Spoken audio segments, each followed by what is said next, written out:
Assalamualaikum warahmatullahi wabarakatuh. Bismillahirrahmanirrahim. Alhamdulillahirabbil alamin.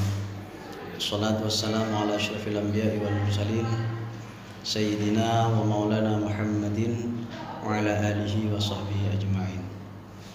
Qalu subhanaka la ilma lana illa ma 'allamtana innaka antal alimul hakim. Qala rabbi shrah li sadri wa yassir li amri wahlul 'uqdatam min lisani yafqahu qawli. Amma ba'du.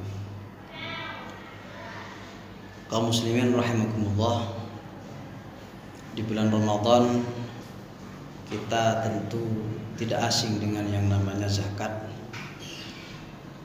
yang walaupun secara makna zakat itu ada dua jenis, yaitu zakat fitrah dan zakat mal.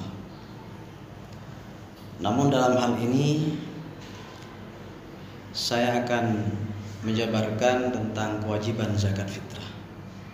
Dikutip dari satu hadis yang diriwayatkan oleh Imam Muslim, bahwasanya faradah Rasulullah sallallahu alaihi wasallam, Rasulullah mewajibkan zakat al-fitrih terhadap untuk membayarkan atau menunaikan zakat fitrah min Ramadana 'alan nasi, dari bulan Ramadan terhadap manusia.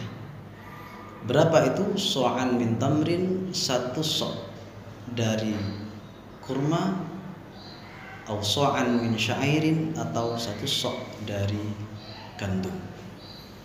Ala kulli hurrin, terhadap setiap orang yang merdeka, au abdin, atau budak, au zakarin, atau laki-laki, au unsa, atau perempuan, minal muslimina, dari kaum muslimin.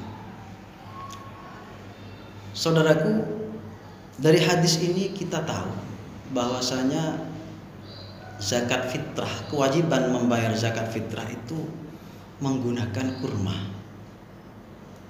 tidak menggunakan beras. Dari secara tekstual, dari tulisan hadis tersebut nyata betul jelas bahwasanya satu sok yang dimaksud oleh Rasulullah adalah min tamrin, dari kurma, atau min syairin, dari gandum.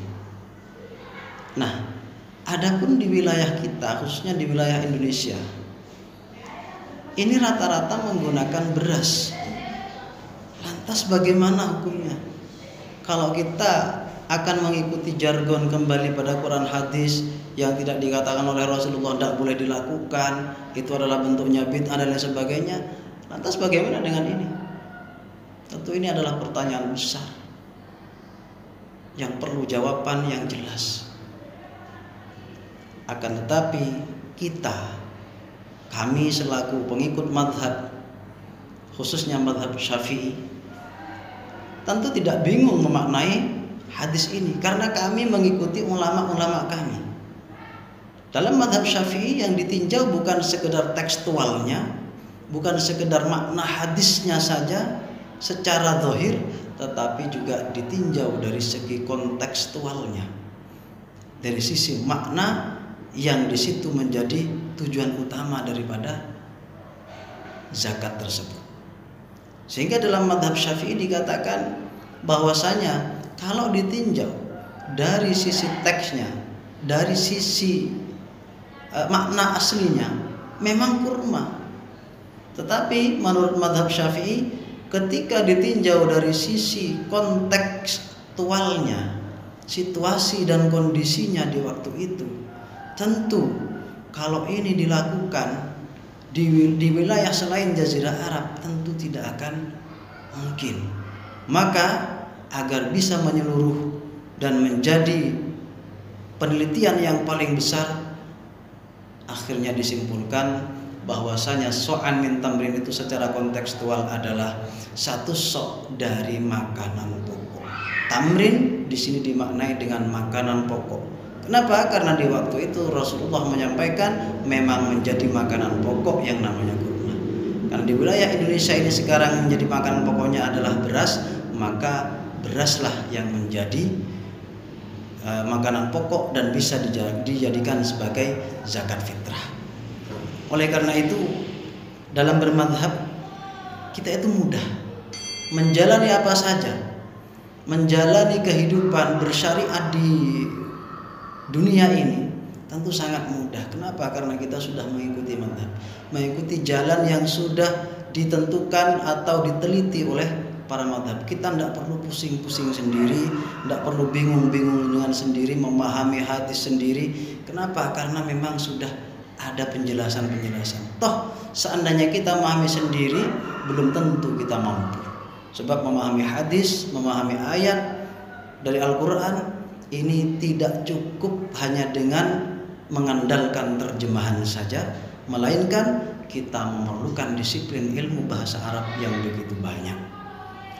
Jadi para hadirin, para kaum muslimin rahimakumullah, di bulan yang penuh rahmat ini, yang penuh berkah ini, mari kita tunaikan zakat fitrah kita.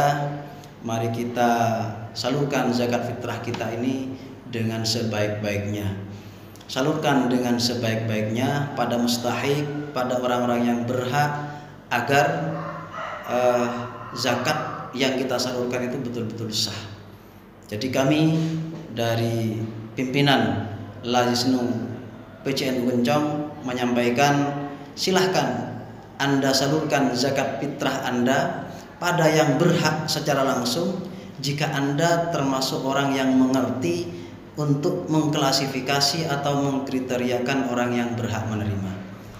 Namun agar zakat Anda itu betul-betul sah, silahkan Anda bisa menyalurkan zakat fitrah Anda melalui Lazisnu yang sudah terbentuk di berbagai wilayah.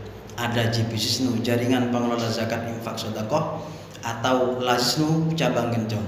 Silahkan Anda hubungi, kami siap untuk melayani panjenengan semuanya. Pastikan zakat Anda itu sah, dan ketika zakat Anda sah, maka insya Allah akan diterima oleh Allah Subhanahu wa ta'ala. Demikian, kurang lebihnya mohon maaf. Ihdinas siratal mustaqim wal afu minkum. Wassalamualaikum warahmatullahi wabarakatuh.